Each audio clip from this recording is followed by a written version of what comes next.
Bangladesh cricket বোর্ডের নতুন ভরসার নাম অ্যালেক্স মার্শাল। একসময় ছিলেন আইসিসির গ্লোবাল ক্রিকেট অ্যান্টি কারাপশন ইউনিটের প্রধান। এবার বিসিবির অ্যান্টি কারাপশন বিভাগে 1 বছরের জন্য যোগ দিলেন পরামর্শক হিসেবে। লক্ষ্য, বাংলাদেশ ক্রিকেটে দুর্নীতি দমন ব্যবস্থাকে আরও শক্ত করা।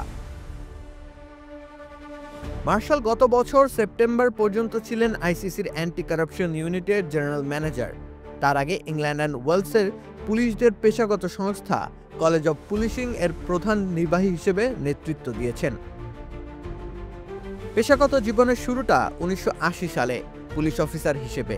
অপরাধ দমন, গোয়েন্দা তৎপরতা ও প্রশাসনিক নেতৃত্ব সব ক্ষেত্রেই তার রয়েছে 4 দশকের অভিজ্ঞতা।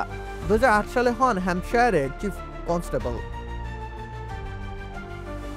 2012 সালে নতুন কলেজ অব পুলিশিং চালুর সময় তাকে বসানো হয় সংস্থার শীর্ষ আসনে। শিক্ষাগত যোগ্যতার দিক থেকেও তিনি ভারী। অপরাধ বিজ্ঞানে ক্যামব্রিজ বিশ্ববিদ্যালয় থেকে মাস্টার্স ডিগ্রি আছে তার। পড়াশোনা করেছেন মর্যাদাপূর্ণ রয়্যাল কলেজ অফ ডিফেন্স স্টাডিজেও। 1 বছরের জন্য বিসিবির অ্যান্টি কারাপশন বিভাগে পরামর্শক হিসেবে যুক্ত হলেন। বিসিবির লক্ষ্য স্পষ্ট, বাংলাদেশের ক্রিকেটের দুর্নীতি দমন ইউনিটকে আরও আধুনিক, কার্যকর ও আন্তর্জাতিক মানের করে গড়ে তোলা। আইসিসিতে কাজ করার সময় ক্রিকেটের বিভিন্ন ফ্র্যাঞ্চাইজি লিগ, আন্তর্জাতিক সিরিজ এবং টুর্নামেন্টের দুর্নীতি দমন কার্যক্রম তদারক করেছেন মার্শাল।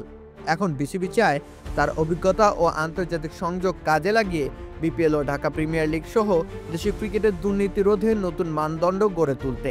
বর্তমানে বিসিবির অ্যান্টি কারাপশন ইউনিট ইতোমধ্যে 2024-25 মৌসুমের 2 টুর্নামেন্টের দুর্নীতি অভিযোগ তদন্ত করছে। মার্শালের আগমন সেই তদন্ত ও ভবিষ্যতের প্রতিরোধমূলক ব্যবস্থাকে আরও শক্তিশালী করবে, এটাই বিসিবির বিশ্বাস। রাকিব হোসেন রুম্মান, খেলা 71।